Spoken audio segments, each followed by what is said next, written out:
How's it going, everybody? This is the Nitty Gritty. My name is Chad. With me is Leonard, and we are bringing you yet another Royal Rumble themed show this week. If you're watching this, chances are the Rumble has already happened. But Leonard, really quick, do you have any predictions on the Royal Rumble? I know that you don't watch a lot of the current stuff, but what do you think about the show coming up? Well, you are forcing me at gunpoint to watch the Royal Rumble. And I have zero knowledge of any of the matches scheduled and zero knowledge of anybody who is supposed to be in the Rumble, except for one person. So I'm going to give the win to Johnny Knoxville. There you go. That's quite the prediction there. I'm betting on, so Roman Reigns is facing Seth Rollins. I'm betting on Reigns to retain there. The big dream match is Lashley against Lesnar, and I honestly don't know what's going to happen in that one, simply because I think they're still trying to build towards another big Reigns-Lesnar match at WrestleMania. So it's possible that Lesnar loses that, but who knows? As far as the Rumble goes, I have no idea who they'd go with this year. I really don't. So we shall see. But this week, we are bringing you another edition of our Fever Dreams. I believe this is our 12th. It is our Ready to Rumble Fever Dreams, pun intended. So if you are new to the Fever Dreams concept, I will go over the rules here as you will see them displayed on the screen. We have a random name generator website. We input various lists of talent, male and female, gimmick matches and managers and tag teams and so on into said name generator. And we discuss whatever names come up based on the matches that we've laid out. So that's basically how it's done. We're going to get started here with a dark match so that you have an idea of what happened. In our last Fever Dreams, Tully Blanchard was in a salt and snow shovel match, and he won that dark match. So he is going to be in this dark match, and he is going to be facing the TNA version of Rob Van Dam, the Wyatt family version of Braun Strowman, and Johnny Grunge. So I think I'll let Leonard talk, but I think we could agree that Johnny Grunge is maybe going to get killed in this match. Yeah, I would probably, I'm just going to say I would probably go with the Wyatt family version of Braun Strowman. He's big, he's strong, he's very powerful. I actually think Tully Blanchard might do the best against him of the other two. Johnny Grunge is there, probably just take hellacious bumps. I could see Van Dam getting maybe some really good moves in, but getting killed. I see this coming down to Strowman versus Blanchard, and Blanchard I just don't think has enough to take out a monster like this. So I would say that Braun Strowman gets the win here. Yeah, I kind of have to lean towards that. Part of me wanted to go with Tully just because it is Tully, and I feel like he might find a way to cheat to win. And, I could see a scenario where Braun Strowman is distracted by Johnny Grunge. Right. And then Rob Van Dam against Tully in the ring, which I think Tully would win. Yeah. If Braun Strowman is featured prominently in the match, then, one would assume he would win. He was an absolute monster at that point. So... Right. Tully, what you described would happen if they wanted to give Tully the win but protect Braun Strowman, right? Which, of course, is booking you might see, but that's true. Yeah. So that gives you an idea of how this is done. In that case, we did a fatal four-way match. We laid it out so we only drew 3 names from our name generator, and that's what came up. And we used Tully because he was on a previous show. So our next match also connects to our last show, which actually was a reverse battle royal that we had involving, I believe it was 8 or 10 guys. And Leonard and I had discussed that Seth Rollins, the Authority version, and Mr. America would be getting into a little bit of a feud in that match. So here they are facing each other one-on-one. However, managers will be involved. So Leonard is going to draw the managers, and then we can discuss who we think would win. So these managers really fit who they I think they're going to go with. So Sunshine, the original manager of Jimmy Garvin and managed some others in the NWA WCW, she will be paired with Seth Rollins, and Mr. America's manager will be the mouth of the South, Jimmy Hart. Of course, Jimmy Hart having managed Hogan several times in real life, but I don't believe ever the masked version. I think it'd be funny if Jimmy Hart came out as like Mr. South and he had like a mask on as well.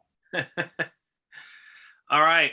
So let's discuss who we think would win between Mr. America and the 40 version of Seth Rollins. So there's two schools of thought here. The first is, in terms of sheer athleticism and being in their prime, Seth Rollins would probably win this all day. However, this is Hulk Hogan in a time where he didn't lose much. Like he didn't lose much, and even though the Mr. America gimmick was not probably his favorite, he still is Hulk Hogan underneath that mask and knows how to pull off a win. Having said that, I think Hulk Hogan in this time in his career had jobbed to more people than you might think. And I think if he was going up against authority Seth Rollins, I don't think he would have any trouble giving him the win, because I think he would see, as everybody probably does, that Seth Rollins is something special. So managers aside, I don't think the managers play too much of a part here. I really, really don't. And so I'm going to give the win to Seth Rollins. Hulk Hogan would claim that he discovered Seth Rollins and that he was the first person to ever see anything in Seth Rollins is what he would do. But I would agree with you. I think Sunshine and Jimmy might do some stuff outside of the ring, right, but not affect the inside match, but do something on the outside, like get into it on the outside. Right. And I would have to agree with you. This is prime Seth Rollins against a past his prime, but still kicking Hulk Hogan. The Mr. America gimmick, I think, is one that kind of allows him to maybe save some face in a loss. And as you mentioned, during that run in the WWE, he was a little more willing to play ball than before. And I think that he would probably, especially if there was a promise of a job later, or we're going to continue this feud, etc. Then I think if it was by chicanery, if it was by a lot of cheating from Seth, I think he would be okay with this. And I would go with Seth Rollins winning here as well. All right. Well, our next match. So, by the way, before we get to that, we'll have to move Seth Rollins up the card, clearly. Yes. Unless we think this feud's going to continue. So, we'll see what happens. Next is our WCW Light Heavyweight Championship, which is from a previous episode where we drew a random belt and the Light Heavyweight Championship of WCW came out. So the champion is Tony Storm, and Leonard and I had kind of discussed what it would be like to incorporate males and females. So this is going to be an intergender match, and I am drawing the female names. It's a fatal four-way. So it'll be Tony Storm versus two females and one male, and I have the females, and those females are Lana and Chyna. So who is the male? You know what? I don't know if China makes the light heavyweight weight limit. And I don't think my guy does either. It's current comeback version Edge. So 2022, right now at this split second, at the time of this recording, Edge. I think that Edge might make it, actually. He's not a huge guy. Well, you know what? He's not. I would assume we're doing the 225-pound WCW lightweight from back in the day weight limit. So at 225, maybe. So this is an easy scenario to me. And so I see Chyna having her way with Lana. That's what I see happening. I see... Sexually? What? Yeah, sure. Sexually? Why not? I see Chyna picking the weakest link, which would be Lana. And I see this coming down to Edge and Tony Storm. And unfortunately, as much as I love Tony Storm, I just see Edge taking the light heavyweight championship here. I would like to make an argument for Tony Storm retaining, but I don't quite think I could. Now, against a lot of guys, yeah, I think I could. And I agree with the scenario is I could see China and Lana going off and doing a thing together. But yeah, and China versus Tony Storm is interesting, I think, to a degree, if it's a later version of China. But yeah, I think it's kind of hard to argue Edge. And it's not just because he's the man in the match, but because of the quality of the wrestler he is. Even in this current comeback version, he has had some good matches and some good fire, and it's an interesting portion and part of his career. And I would kind of like to see what he does in our future Fever Dreams holding that belt. So well, I will. So what do you think about it? So the thing with the belt is you can turn it in for a title shot. So okay. Well, I think definitely that Edge would turn the belt in for a title shot. I think he would probably give a speech where he would try to put over the light heavyweight title. Like he wouldn't toss it in a trash can. No. He would try to put it over, but say, the big prize, the prize that everybody wants, is the all-weight Galaxy class Supernova title, whatever we call it. And that he would definitely turn in the belt. I'm adding Supernova to the name of the belt. Okay, well, whatever it might be. Yeah, so, all right. So Edge is our winner, and that might end the long, illustrious reign of the WCW light heavyweight title here on Fever Dreams. Yes. So our next match is for the Unified Galaxy All-Weight Women's Championship, and our champion is Mickie James. And this is a triple threat match, so Leonard is drawing the next two names. Leonard, who do we have? Which I have drawn, and we have the WWE version of Gail Kim and Chyna. Okay, Chyna. So Chyna's working double duty. She loses match 1 for a title. She comes back for match 2 for a title. All right. Well, and part of me was going to argue that Edge and Chyna should have a feud, but Chyna has made her decision. She wants the women's title, and this is I don't know. It would be a competitive match for Mickie James, and Gail Kim is an interesting wrinkle into it, I think. But I would see Chyna, just based on sheer strength and size, winning this match. Really? See, I was leaning more toward Mickie James retaining. James and Gail Kim have had tons of matches together. Good matches. They match up well. Again, I think Chyna is the wild card here, depending on who she would go after and who she would work well with. I wouldn't be against Chyna winning it. And I could definitely make an argument for her because of her strength and her power and her size, and as over as she was. Does this need a gimmick and a one-on-one next time? Okay, how about we do that? How about I'm leaning towards Chyna. I will consent to this being some sort of draw. Maybe Gail Kim is completely knocked out, and. And this moves to a gimmick match between Mickie James and Chyna for the Unified Galaxy All-Weight Women's Championship on the next Dreams. You forgot Supernova there. Supernova, the Unified Galaxy All-Weight Women's Supernova Championship. All right. Our next match is another title match. It is for the Unified Galaxy All-Weight Tag Team Championship, and our champions are the Mega Powers. It's going to be tough to topple them. And this match, I forgot to add, it not only is it a 5-pack challenge or a fatal 5-way, whatever you want to call it, but it's also tornado tag rules. So the Mega Powers will be facing Richard Morton and Thomas Rich from the York Foundation.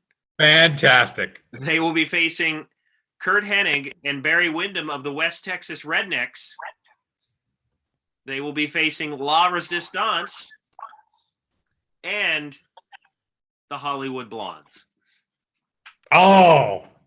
So For me, I think this comes down to the Hollywood Blondes of Brian Pillman and Steve Austin against the mega powers of Hulk Hogan and Randy Savage. And good God, that would have been an amazing match. Yeah, it really would have. So good back in the day. The other teams are just kind of also ran heel. I mean, some good talent there, minus a lot of resistance. But even but even the York Foundation, we talked about them in our video. Not a great stable, but talented guys. The West Texas Rednecks. It was kind of the end of the run for Wyndham and Hennig, but still good talent, still good hands in the ring. So to me, this comes down between the West Hollywood Blondes, not the West Hollywood Blondes. That's a different tag. And the Mega Powers. And good guys, as much as I would love to put the belts on the Hollywood Blondes, I think it's tough. I mean, we said it would take something really big and special to get the belts off the Mega Powers.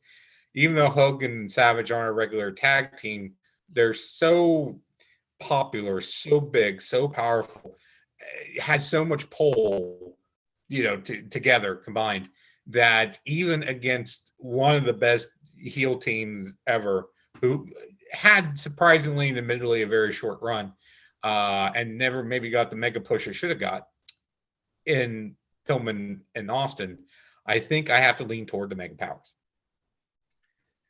Yeah, see, this is tough. See, based on the chaos that this match would be with 5 different teams, I can envision a scenario where the Hollywood Blondes squeak out a win here. Mm-hmm.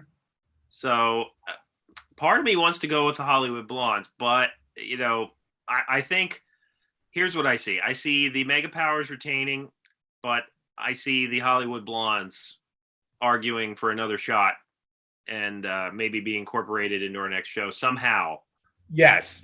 I definitely think the Mega Powers wind up getting the pin over one of the lesser teams. La Resistance, let's just say. Say La Resistance. But maybe a scenario where, say, Austin had Savage pinned, but the ref was distracted, or maybe the ref gets confused and say maybe Austin was the legal man, but it's a Donnybrook and Sylvain Grenet gets pinned instead. Something of that nature. I think there is something tiny that the Blondes can latch onto and say, hey, we deserve a one-on-one shot here.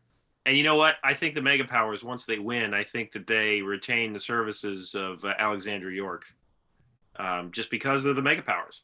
And right, I think she walks out with them. I think the computer says walk out with the Mega Powers, and she shows that would be hilarious. She shows them the computer, and it's just big words on the screen that says leave with the Mega Powers, and then she just and it's the Mega Powers of Randall Poffo and Terrence Bollea. Yes. Oh my God, that is. You know what? I want to do that in like one of my next like fantasy leagues. I'm gonna make like a giant superpowered York Foundation.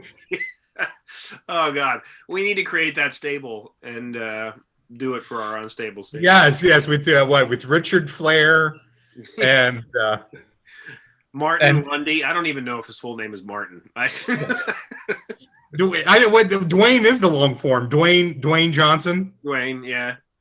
Dwayne is Dwayne-ish. Dwayne Fourth. Stephen Williams. Okay, we're off the rails. Yes. So next match is our Royal Rumble match, and this is the first time we're doing this, so you're gonna have to bear with us. So yeah, we did do this last year. I thought we did this last year. I looked, and we think we discussed it, but I did not see that we. Okay, then this is our first time doing a full-on Rumble, and it's going to be weird. Yes, it is, and so we're each going to draw 5 names, and then every 2 minutes, 5 more names until we have 30. So it's going to probably go faster than you think. So I've drawn my 5 names. Leonard, have you drawn yours? Yes, I have them. Yes. All right, so I'm going to start the timer here. Okay. My 5 names are the ECW version of Raven, Stalker, Stan Hansen, Samoa Joe from TNA, and Michael P.S. Hayes. Okay. So now I give my 5? Yep. Okay, so I've got Jay Uso, Abyss, Larry D, who I don't know who that is, Ricochet and the TNA Fortune version of AJ Styles. Oh, okay. So who do we think is going to be eliminated first here, Leonard? I see Michael P.S. Hayes and the Stalker getting out of there pretty quick. I would agree with that. And also, do you know who Larry D is? Yeah, I do not, but I see him lasting at least until the final 5 of the entire match. Larry D. Larry D.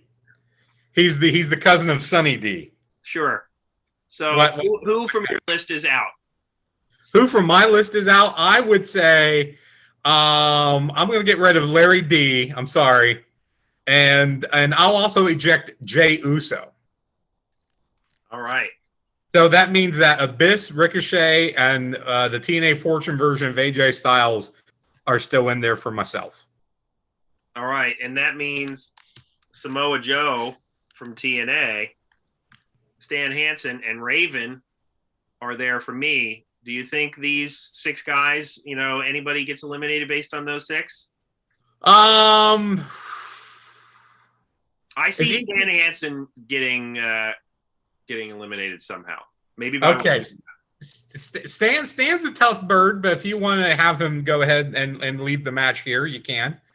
Of my guys, I'm pretty confident all 3 of those can last a little bit. Abyss is big and strong.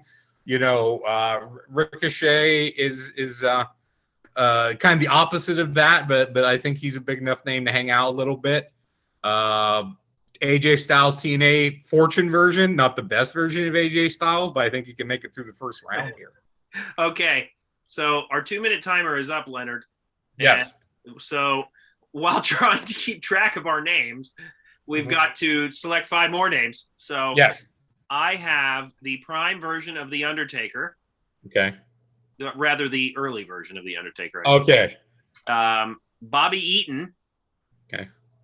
We have Dick Murdoch. Okay. The face version of Bob Backlund. Mm-hmm. And entering the match for the second time is the TNA Fortune version of AJ Styles. Oh, he's in there. He's in there twice. He's in there twice. We're gonna get like the Spider-Man meme of them pointing at each other. Yeah. Okay, so my next 5, I've got Matt Riddle, Broken Jeff Hardy, not Broken Matt Hardy, but Broken Jeff Hardy, the heel version of The Rock, and Cameron Grimes. Okay. Oh, wait a minute. Did I get 1, 2, 3, 4? Oh, and I missed one. Bobby Lashley, heel Bobby Lashley. All right. Okay. So off of my list, Cameron Grimes is gone. Yeah. I feel confident that from my list, Bobby Eaton and Dick Murdoch would be out of there. I think that one of the versions of AJ Styles for TNA Fortune might be sacrificed here. Yes, you know what? Let's go with mine because yours would be fresher. That's true. Yours would be the fresher man, so I think mine would get eliminated there. And you know what? I'm also going to sacrifice Ricochet. I think there are too many big boys in there right now, especially on my side with heel Rock and heel Lashley. One of those guys have to get rid of some dudes. So I'm going to sacrifice Ricochet from my list as well off of that. And you know what? Broken Jeff Hardy is not nearly as cool as Broken Matt Hardy. So I'm going to say Broken Jeff Hardy buys it as well. All right. So, yeah, I'm also – you know what, Leonard? I think that Raven and Abyss eliminate each other. Okay. I can go with that. I can see that happening. So, sure. Based on my list, I have currently The Undertaker, Samoa Joe from TNA, AJ Styles from TNA Fortune, and the face version of Bob Backlund. Who do you have left? I have heel Rock and heel Lashley. Just heel Rock and heel Lashley. Oh, no, Matt Riddle. I forgot. Matt Riddle is still on my side as well. Okay, so I think that we can easily say that Matt Riddle and Bob Backlund could start a feud and eliminate each other. That's perfectly fine. They're both gone. All right, so now our final 5, Leonard. Are you ready? Okay, I'm ready. Hit me. All right. So we have Luke Harper, the face version of Johnny Gargano. John Cena, the Thugonomics version. Oh, okay. Bret Hart, the Canadian heel version. Okay. And, wait for it, Super Leatherface. Nice. I love all those. I have for you the heel version of Sami Zayn, the TNA version of Drew McIntyre, the TNA face version of AJ Styles, Johnny Impact, which would be John Morrison via his Impact usage, and face Roman Reigns. Oh. All right. Okay, well, so first of all, I think face AJ Styles gets rid of the other AJ Styles. Okay. All right. So there's going to be one AJ Styles at a time. So he's gone. I would also sacrifice heel Sami Zayn off my list and Johnny Impact off of that. Yeah, I can see those going. For my list, Luke Harper doesn't last long. Johnny Gargano doesn't last long. And Leonard, I'm calling it right here now. Super Leatherface tries to kill Roman Reigns. Yes, I'd be down for that because again, this is face Reigns, so I think that would get over. I think people would love that. All right, so currently, Leonard, then let's recap our lists. Okay, and whittle it down here as much as we can. Yes. So still in the match is Samoa Joe, coming in at, I think, number 4 on my list. He lasted a long time. The Undertaker, the early version of The Undertaker, I believe from your list, it's the face version of AJ Styles, right? Yes, the TNA face version of AJ Styles. The heel version of Bret Hart, the Thugonomics version of John Cena, and Super Leatherface. So who do you have left? Oh, well, so I still have the TNA face version of AJ Styles, as we mentioned. TNA version Drew McIntyre, heel Rock, and heel Lashley. All right. So, based on the fact that they had a feud in TNA and they also had a feud in WWE, I see McIntyre and Lashley getting into it and eliminating each other. How do you feel about that? I think I'm okay with that. I think it would take a lot to get Lashley out, but I'm okay with Mac doing that. All right. And I would also argue that the feud we never saw and always wanted to see would be The Undertaker against Super Leatherface. So yes, and I hope see one of them eliminating the other and then the other one pulling them down or getting back in the ring and maybe getting chased with a chainsaw or yes, I like Undertaker eliminating Leatherface and then Leatherface coming back and eliminating Taker. Because oftentimes when Taker gets eliminated from a Rumble, it's in a very odd way, or it's right by a technicality. So. Right. So then from my list, we have Thugonomics John Cena, Canadian heel Bret Hart, and Samoa Joe from TNA. Who do you have left? I've got heel Rock, heel Lashley, and face AJ Styles from TNA. I thought Lashley was eliminated by Drew McIntyre. Oh, sorry. Yes, you're correct. I mixed that. I'm trying to go off of memory. I'm not keeping a list like you are. So I have heel Rock, face AJ Styles. I guess that's who I have left. All right. Well, I see Samoa Joe from TNA getting eliminated by AJ Styles somehow. Yes, Joe's been in there the longest of anybody, and so he's tired. And I think he's ripe for the picking. And I see then Bret Hart, not Bret Hart. I see John Cena. Now this is the Thugonomics John Cena coming from behind and eliminating AJ Styles. I could see that. He's heel, but he's still young. So I like. So then, who do you have left then? So I've got heel Rock. That would be Cena and Bret Hart, the Canadian heel version. So here's what I see, Leonard. I see this coming down to The Rock and the Canadian heel version of Bret Hart. Yeah, I should say that means we have 3 heels left, and now we're down to 2 heels. Yeah. So we're down to heel Rock and Canadian heel Bret, who is a face in Canada. So if this Royal Rumble is in Canada, then we're good. And Brett would probably lose then because he's in his home country. Brett would refuse to lose, but then Rock would throw him out anyway, is what would happen. Yeah, he would get help. So we see The Rock. What is this? The heel version of The Rock winning? This is heel version Rock. Now, what heel version? Is this like Nation Rock? Because Nation Rock would have a lot of help coming out. It would have to be the heel version of The Rock where they screwed Mankind in the tournament for the WWE title. I believe that was a Survivor Series Deadly Game. So that would be Corporate Rock. So Corporate Rock. Corporate Rock, yeah. So he would still have corporation help, because I think we have to do coming up. I think we need to do like a corporation versus Hart Foundation. So you're saying the corporation versus the Hart Foundation? At some point, at a future Fever Dreams, needs to happen. I think that's a good idea. Mm-hmm. And all right, so The Rock, the corporate version of The Rock, has won our Rumble, and will surely get a title shot down the road here. So yes, but our main event.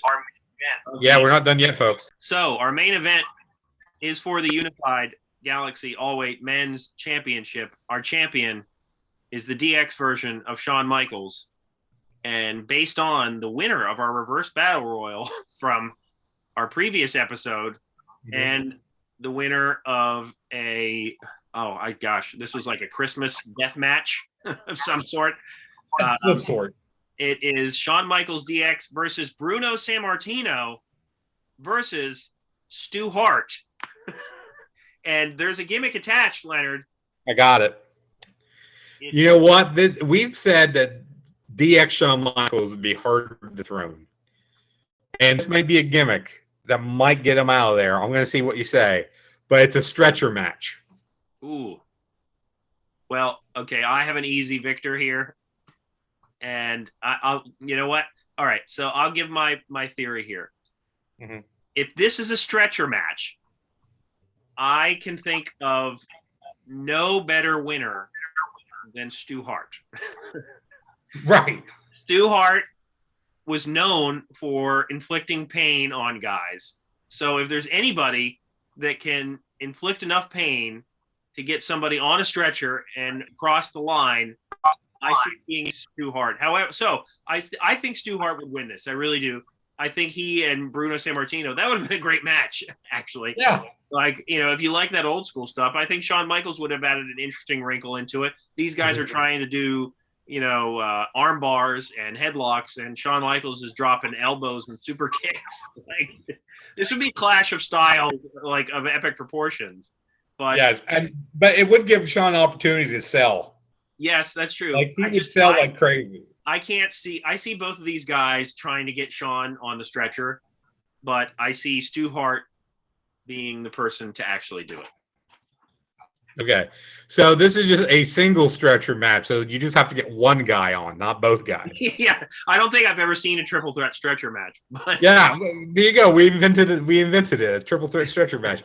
Yeah, I would agree with you. I think that I like either Bruno or Sue to win here. I think both could, given the circumstances, that it's a stretcher match, and it would be Shawn doing the stretcher job. Now, I've always gone in hardcore for how hard DX Shawn would politic, but at the same time, a gimmick like this against these guys, I think his back is to the wall. And I think he can be convinced, oh, you're going out on a stretcher. Like, you're losing, but you're losing in the most dynamic way possible that makes you look like a badass. Yeah. So I think he could be convinced to lose. And while I never thought Stu Hart would be the Unified Galaxy all-weight supernova men's champion ever, and while I think I could probably argue Bruno Sammartino on this, as you said, this favors Stu Hart so strongly. Yeah. I'm going to go Stu Hart. So Stu Hart is our new champion and very close to facing his son, I might add, in our next match. Yes, but that would be awesome. But I'm looking forward to Stu Hart versus heel Rock. Yeah, that'll be exciting. So yes, people will be waiting on bated breath to see who wins that dream match. Yes, and I think based on I think we already have the card for the next Fever Dreams already figured out based on everything that we said coming out of Yeah, the Royal Rumble and our earlier matches. I just think we need to figure out we just need to draw like some gimmicks and some manager. absolutely. And yeah, so I did have to go back and research for our last one because I'd forgotten the whole Tony Storm WCW Light Heavyweight Championship part. When I heard that, I was like, oh wow, we're keeping that. I guess we are. That was the best part, but yeah, I think at this point, yeah. So, well, wait a minute, Edge is going to turn in the title. So, are we going? Is it a triple threat? Is it Stu Hart versus Comeback Edge versus Corporate Rock? I can't think of an odder trio of guys than that right there. That is what Fever Dreams are for, man. This is Right. why we invented this. It is to get the craziest random matchups that we could. Because if we were just pulling this out of our butts, if we were just making up stuff, like I kind of do in the fantasy leagues that I do, we wouldn't come up with that. You wouldn't come up with that. So this is why we are the most innovative show on YouTube and in podcast land. That's why we're the number one most innovative. You can live your wrestling dreams on our podcast. That's right. That should be our new logo. We're gonna get that on shirts and coffee mugs. Coffee mugs, especially, right? Yes, and we're pursuing a sponsorship with Magic Spoon. That's I think that's only appropriate. Magic Spoon and Blue Chew. We need to send them I don't know, like a feeler. Like I want sponsorships. I want free cereal at my door. That's what free cereal. Yeah. That's what we should pick. Like, can we have sponsor? We want free cereal. That's we just but we'll talk about it. Like I swear, like if we ever got like a sponsor, like other podcasts, I would talk about them incessantly. I would be here. Yeah. If I had the Magic Spoon, I would be eating the Magic Spoon. As we incorporated into our Fever Dreams. Whatever manager was drawn would have Magic Spoon. Yes, inside. He would use that as a gimmick. He would throw the Magic Spoon cereal in the face of the other guy, and then get his dude to win. Again, not a sponsor yet, but not you can. Yet.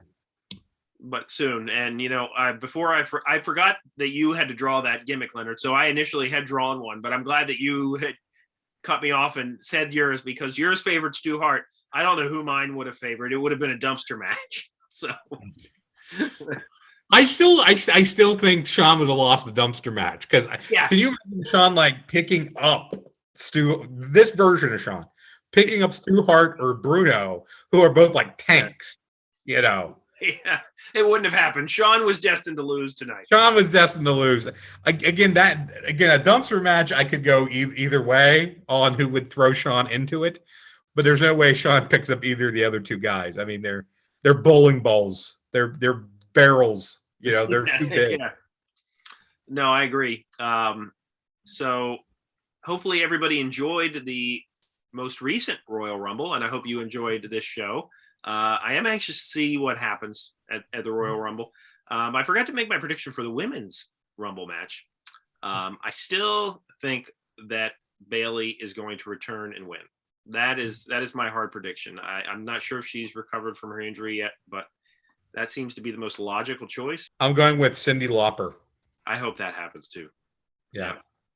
I think, again, this will be probably my first time watching current WWE programming since what? Did you know you maybe watched the Rumble last year? So I think since last year's Rumble. We did review last year's Rumble. Yeah, so this would be my first time watching the current project since last year's Rumble. Wow. I can't say that I'm excited by it, but we'll see. We'll see what I think. I am probably the thing that I don't know if I'm looking forward to, but I think the thing that will happen is that there will be a lot of talent on the men's and women's side of the Rumble that I won't know.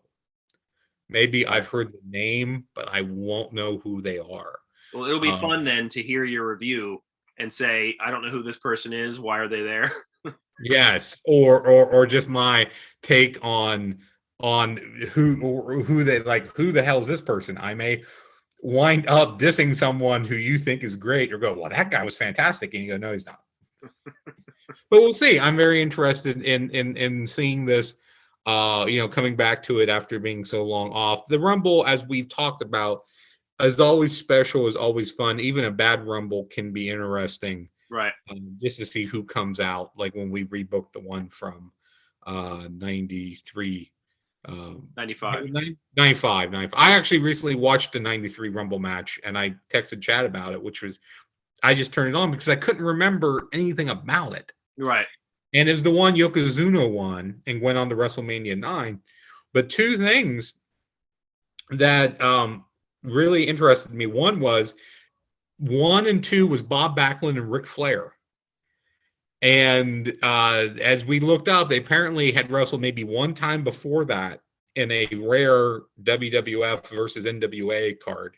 Right. And it was very interesting. They were 1 and 2. Papa Shango came in 3 and it got immediately eliminated. So you got 3.5, 4 minutes worth. Ric Flair was in that Rumble? Ric Flair was. This was right before he left. Okay. The next night on Raw was the loser leaves town match between Hennig and Flair. Wow. See, I forgot totally about that. So this was the next to last match he had before leaving. So just a quick note on that match. I'm actually glad you mentioned Bob Backlund Ric Flair match, because I just I have kind of routines when it comes to Rumble season. I watch the Ric Flair one from '92, and I watch the 98 Rumble that had all three faces of Foley and that kind of stuff. And a lot of times the one with Hogan and Warrior too. But anyway, I watch along from ad-free shows with Ric Flair and Conrad Thompson, watching the one that Ric Flair won. 92. He talked about Bob Backlund. Somebody asked him about that match because it was like a Q&A as well. And he said that the match stunk. He said really? He said that they didn't have chemistry.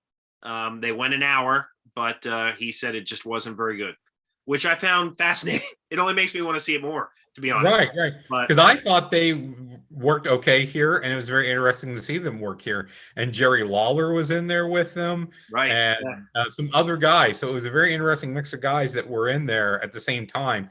And the second thing that really struck me was this was the debut of Giant Gonzalez. Oh, yeah. Undertaker had cleared the ring, and Gonzalez comes out and beats the crap out of the Undertaker.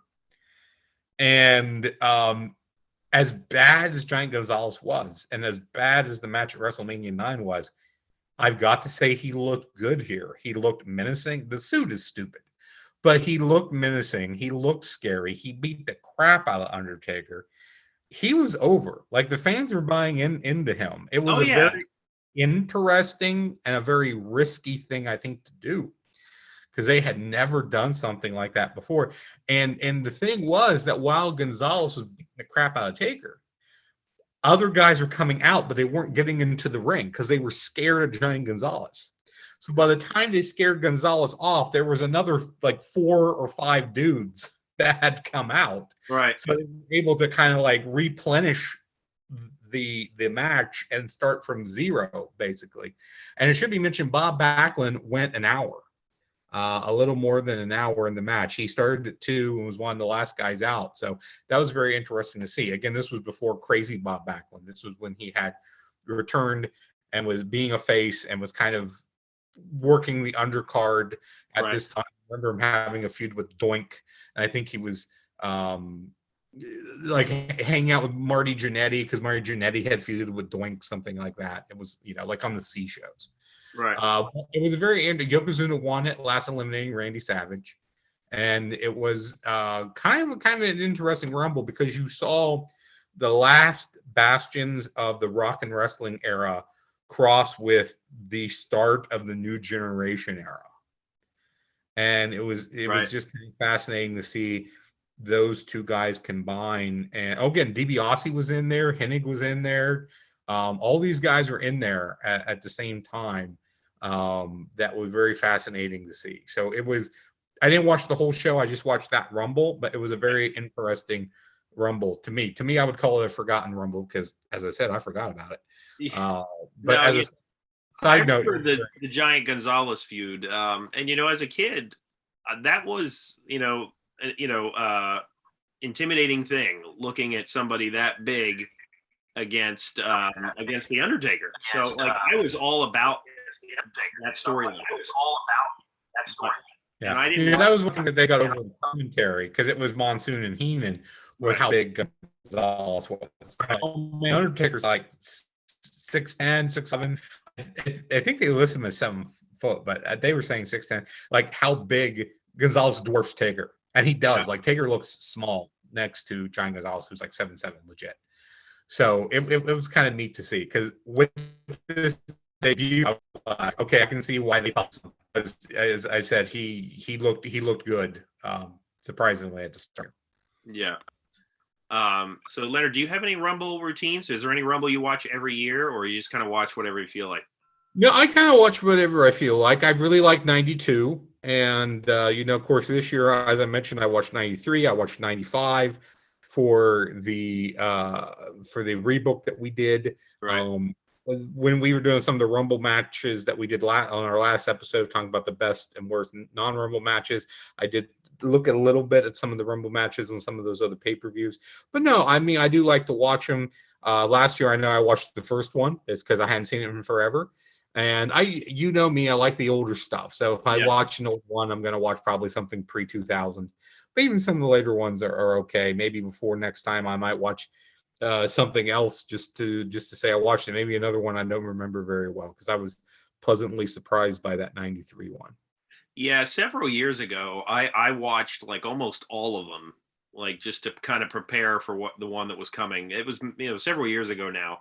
I wouldn't be able to do that now. Not only because I probably don't have enough time to do that, but some of the recent ones I'm just not a fan of. I did like last year's though, as far as the whole Brock Lesnar component of it. I thought that was interesting and an interesting wrinkle. This one this year, I assume, will be more traditional in its layout.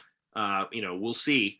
But yeah, so I'm always excited for it, despite the fact that, like Leonard, I don't watch a ton of the current WWE product. I keep in touch with some of the storylines I'm interested in, but that's about it. So we will be coming at you hopefully with a quick review of the Royal Rumble. And for Leonard, my name is Chad. Thank you for joining us. Check us out on Spotify and Apple Podcasts. We will see you next week, and Alexa will see you out.